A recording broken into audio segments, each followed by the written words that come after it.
Welcome to this second video tutorial on Pyomo abstract models. In today's tutorial we're going to be looking at the orange juice company model, and in particular it's a model that uses double indexes for its decision variables. So we're going to learn about that, and we're also going to make some sets of constraints that have summations in them. So the goals for this video are, first we're going to reformulate our OJ juice linear program as an abstract model. So we've done the concrete version, and now we're going to transform that into an abstract version. Then once we have our abstract formulation, we're going to put it in Pyomo. So we're going to go over creating the sets and parameters. We're going to look at how to make decision variables that have two indexes. We're going to look at our objective function that's using a double summation, so we haven't seen that before. And then we're going to look at writing sets of constraints that also use summations in the constraints. And then finally we'll solve the model, and we'll spend some time looking at how this abstract formulation of the orange juice company model makes our life a lot easier. But the first thing we need to do before we can write an abstract orange juice model in Pyomo is to be able to write an abstract model on paper. So we're going to spend the first part of this tutorial rewriting our OJ juice formulation as an abstract model. So just a reminder about the OJ juice company. This company has basically a variety of different qualities of oranges on hand, and the oranges range in quality 1 up to quality 10, which is a nice beautiful orange, and then quality 1 is not such a great quality orange. And with these oranges that they have, they can make two products. They can make juice, or they can make bags of oranges. And each of these two different products has a different minimum required quality. So if they're making juice, the average quality of all the oranges that go into the juice has to be quality 8, whereas the average quality of the oranges that go into bags can be a little bit lower. It can be 7.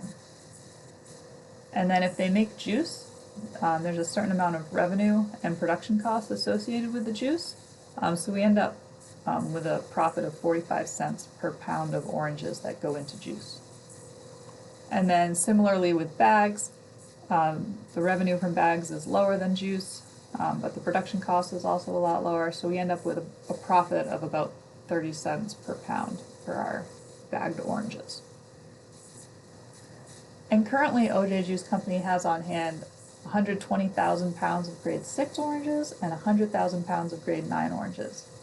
And their question becomes, well, which oranges should I put into which product so that I can maximize my profit? So we wrote them a concrete formulation to answer this question. And our concrete model looked something like this. We had decision variables with two subscripts, so something like xij was equal to the amount of quality I orange used in product j. So our first subscript went with the qualities, and our second subscript j went with the different products. So that sort of first line of decision variables would have made 4 decision variables. We had an objective function that was basically adding up all the profit from all the oranges that we put into juice and all the profit from all the oranges that we put into bags.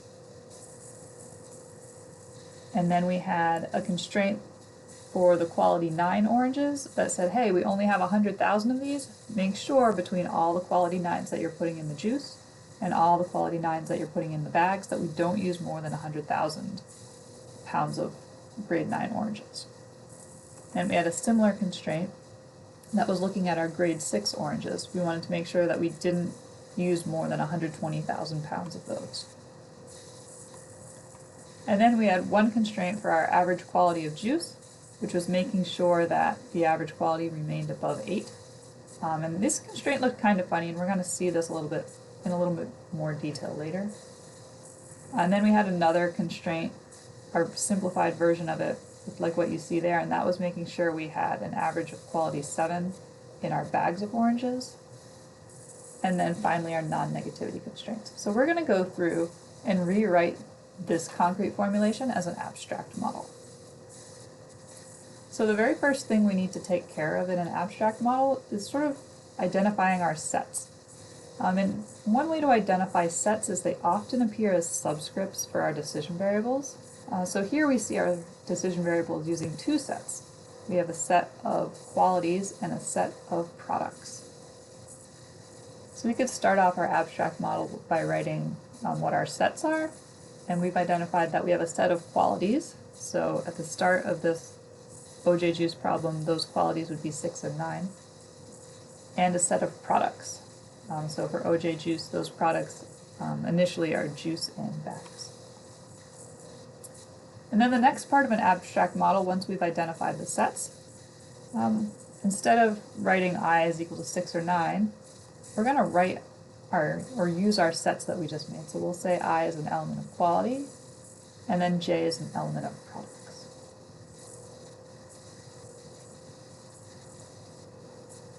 And then we're going to just sort of trudge through this model and identify all our model parameters. So one parameter we see is that we have this profit here for juice. We also have a profit for bags. So we could sort of say we have a profit for every product. So we could add a parameter for profit, and we're going to give it a subscript J. And we're going to say that profit sub J is the profit of product J. And we're going to include after it what the values of J are. So here J can be any one of our products. So we have for all J that are elements of our products set. So instead of this 45 and this 30, we're going to use our parameters. So we have profit sub juice and profit sub bags. Moving further down in our model, we see that we have these amounts available for every quality of orange. So we have one amount for quality 9 and one amount for quality 6. We could turn those into a parameter as well. So we might call it something like available sub I, and it's the total amount of quality I available.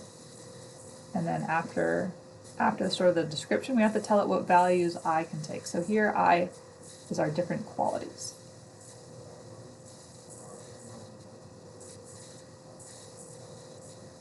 So again, instead of using 100,000 and 120,000, we're going to use those parameters that we just created.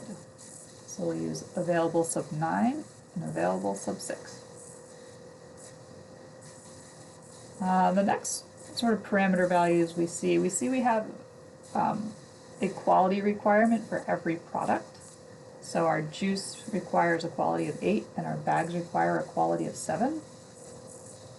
So we can add that required quality as a parameter. So I've called it required quality sub J, and the description is the required quality of product J, and again, J can take on any value in the product set. So for example, we have our juice required quality is 8 and our bags required quality is 7. So looking back at our model formulation and looking in this constraint, I don't really see the numbers 8 and 7 anywhere in how this constraint is written. So it's kind of difficult. Like, I'm kind of wondering, where do the qualities show up in these constraints, because it's not entirely clear. So we're going to spend some time rewriting these constraints, starting from our very initial formulation, so we can see where that quality 8 and that quality 7 actually make an appearance. So these quality constraints started off something like this. They said the average quality of oranges in the juice has to be greater than or equal to 8. And I could calculate the average quality by summing the total quality that I put in the juice divided by the total pounds of oranges in the juice.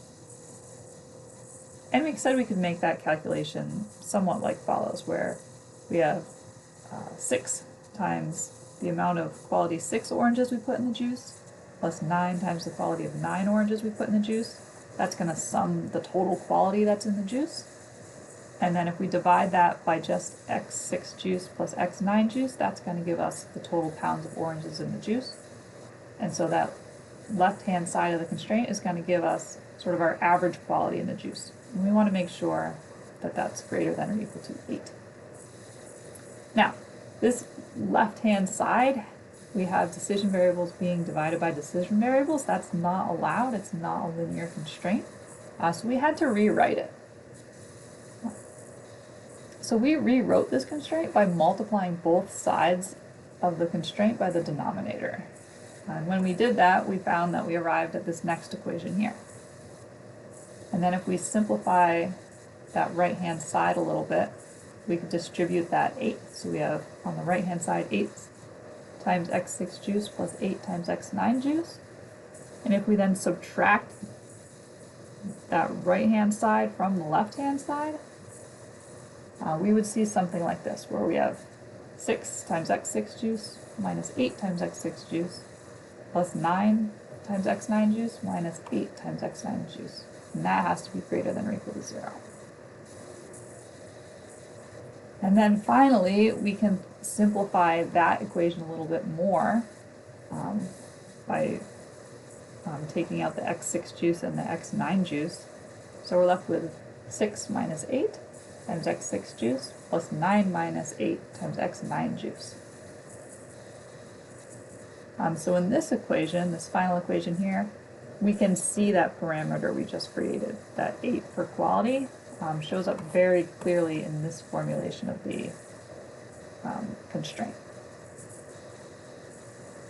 So if we use that formulation of the constraint, we see where our qualities show up. We see that quality 8 show up in the constraint, and we see that quality 7 show up for the bagged constraint.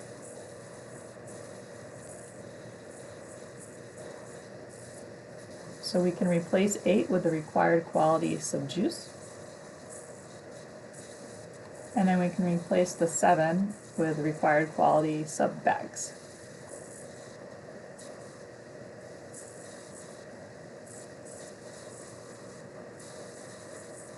Alright, so moving back to our concrete model, the next thing, now that we've defined all our sets and parameters, the next thing we need to do is define our decision variables. And these ones stay almost identical. So in our abstract model, our decision variables are just going to be x sub ij is equal to the pounds of orange quality I used in product j, for all I that are elements of quality and j that are elements of product. Now when you're creating abstract models, it's a very nice feature to use to keep the subscript names consistent. So you'll see that every time I use a subscript of I, it's referring to qualities, and every time I'm using a subscript of j, it's always products. The next part is this objective function. So let's take a look at this objective function and see how we could rewrite it using summations, because it's kind of long and drawn out now, and I can see that we're adding lots of things. So let's see if we can introduce some summation signs into this objective function. The first sort of summation that I can see in this objective function is this first part where we're adding x6 juice plus x9 juice. Since here we're basically just changing the qualities, we could replace this with a summation that sums over the different qualities. So those qualities 6 and 9, that's what's changing. So we could say, well, let's sum over xi sub juice, and we'll replace I with the different values for qualities. And we can do the same thing over here with this summation that's looking at bags. We can say, let's sum x sub I bags over the different qualities. So if we look at that first line, if we've replaced those sums that we see there with summations, we get the expression on the bottom here, where we have profit sub juice times basically the sum of all the different qualities that went into the juice. And then we have plus the profit sub bags times all the different orange qualities that went into the bags. So we see that this x6 juice plus x9 juice reduces to a summation over the qualities for x sub I juice. But now I'm going to quickly sort of rearrange this expression. We're going to move profit sub juice into the summation. and we're going to move profit sub bags into his summation. So we've reorganized the previous expression to be as follows. And what we can see here is we have two sort of components that we're adding together. So we're adding two components together. We could actually replace this expression with a summation of summations. So we see in the component on the left that the subscript is juice, and we see if we look at the component on the right, it's exactly the same as the component on the left, except the subscript, we've changed the subscript to bags. So what we can do is we can basically sum sort of a representation of one of those boxes and say, change that J subscript, change it, and include all the products in our product set.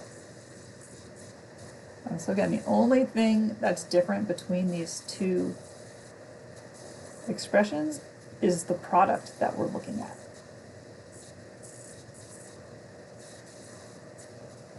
So we're basically going to sum a bunch of sums, and we'll have one sum expression for each one of our products. So it's going to look like something like this, where we're summing for all J in products, and the thing that we're summing is exactly that expression that we see in those squares above. The profit sub J times xi sub J. Where we're going to replace those J's with each of our different products. So we've added that more condensed objective function to our abstract model.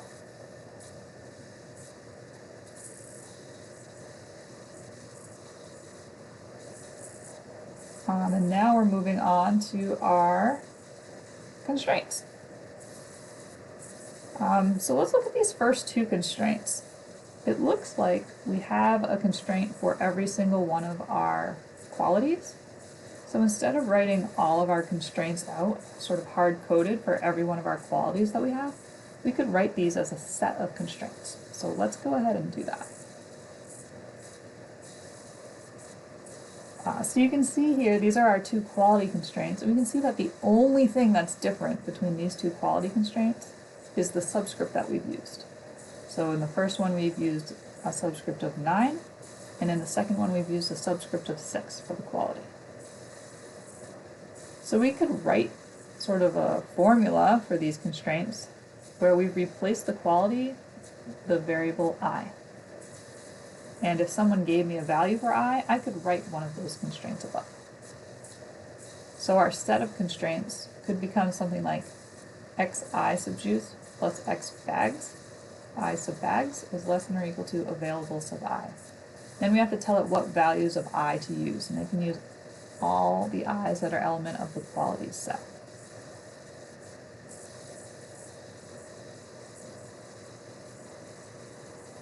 So let's say we have this constraint here, xi sub juice plus xi sub bags is less than or equal to available I. This is going to make a constraint for every single one of our orange qualities that we have. But what happens with this constraint if we have a third product? So let's say we have a product that's like marmalade. This constraint's not going to work for that because it's only adding up the oranges that we put into juice and bags. Marmalade is missing from the constraints. So the way this constraint is written now, if we get a new product, we would have to update our model file to include our new product. So we're going to rewrite this constraint that will use a summation so that as we add new products, our constraints will automatically sort of grow as our model grows.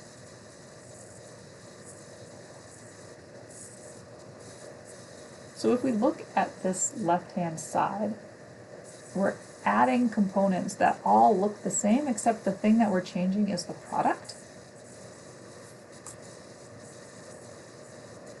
So if I, instead of hard coding the sum, if I write a sum and say add up all my xi sub j's, where j can be all of my products, that'll take care of adding up the oranges that go into juice, the oranges that go into bags, and if we have a new product, marmalade, it'll add those too. We say we have one of these constraints for all I that are element of qualities. So let's just take a second and take a quick look at this constraint, because sometimes these can get confusing where we have summations and we have for alls.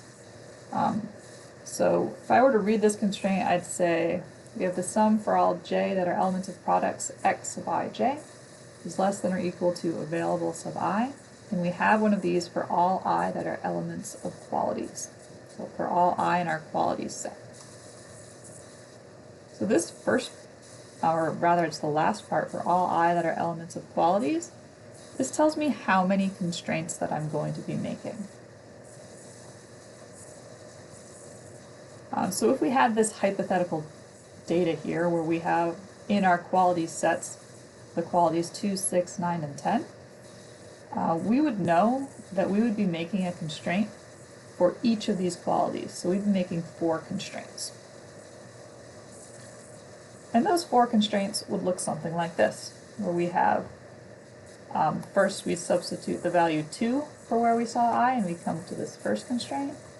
Then everywhere we saw an I, we'd put the value 6, so we'd have the second constraint for quality 6, then we'd have one for quality 9, and then finally we'd have one for quality 10. So we would see one constraint for each one of our qualities that we have in our data. And then this summation here that's summing over all the products, the sort of part that's under the summation, the j is an element of products, tells us what we're summing over.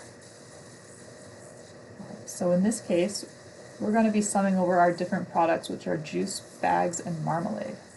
So this first constraint, if we took that into consideration, would expand, the left-hand side would expand to x2 sub juice plus x2 sub bags plus x2 sub marmalade is less than or equal to available 2.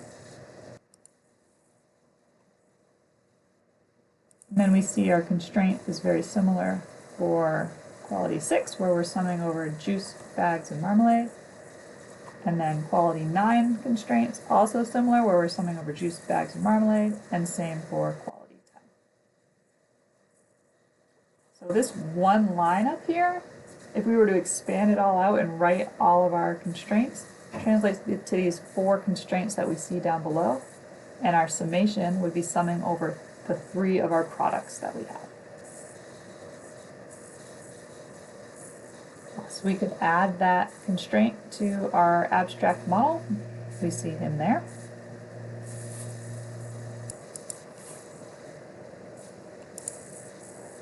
And then we can move on to this next set of constraints. So we see in this next set of constraints, we have a constraint for every product, where we're trying to make sure that our product has the proper desired quality.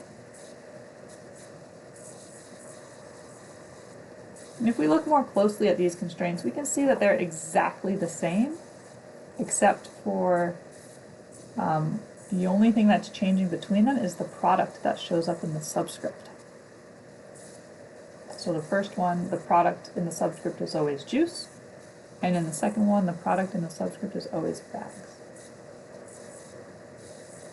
So we could sort of write a formula for these constraints where we replace that subscript with j.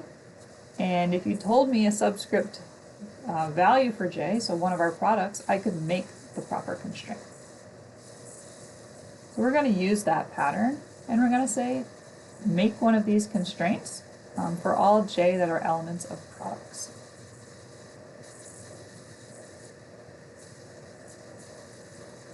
Now, notice in this constraint, similar to our last one and our objective function, that this constraint is only going to work if we only have quality 6 and quality 9 oranges, because they've been hard-coded into our constraint. But what if we had quality 4 oranges? If we had quality 4 oranges, we'd have to completely rewrite this constraint every time we changed what qualities we had. And that doesn't sound like much fun. But if we change this right-hand side, actually it's the left-hand side, to include a summation over all products, then we won't have to rewrite these constraints every time we add.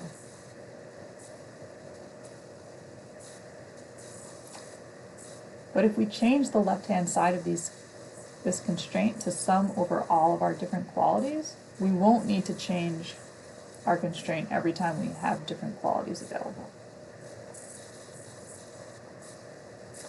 So if we look closely at this left-hand side, we see that we have one component that's for quality 6, and we're adding that to another component that's for quality 9.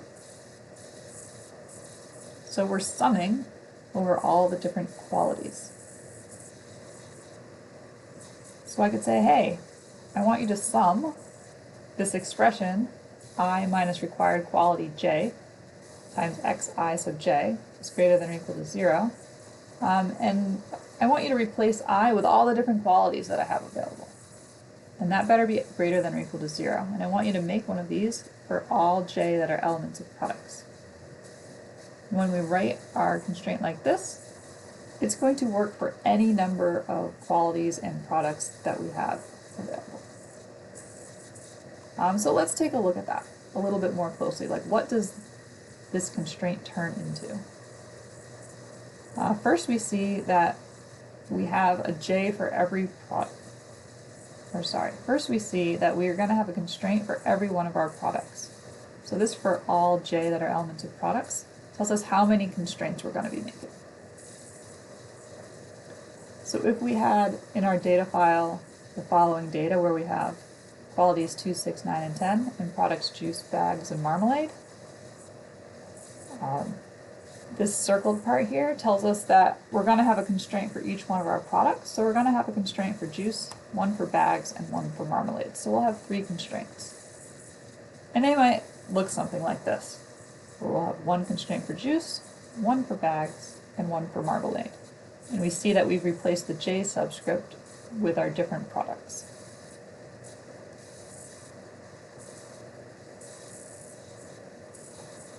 And then if we look at the summation, what we're summing over, it says we're summing over the different qualities. So in this case, we're going to replace I with the different qualities that we have available. And we're going to add them all up as we replace I. So what we might see is that our first constraint, that's looking at our juice product, we're going to sum the quality that's being provided by each of our basically possible qualities that are going into the juice. So we'll have one element that we're summing for the quality 2 oranges. We'll have another component where we're looking at the quality 6 oranges, one for quality 9, and one for quality 10. And the same thing will happen for our bags of oranges. We'll look at all the different qualities that are going into our bags, and the same for our marmalade. We're going to sum all the different possible qualities that are going into our marmalade.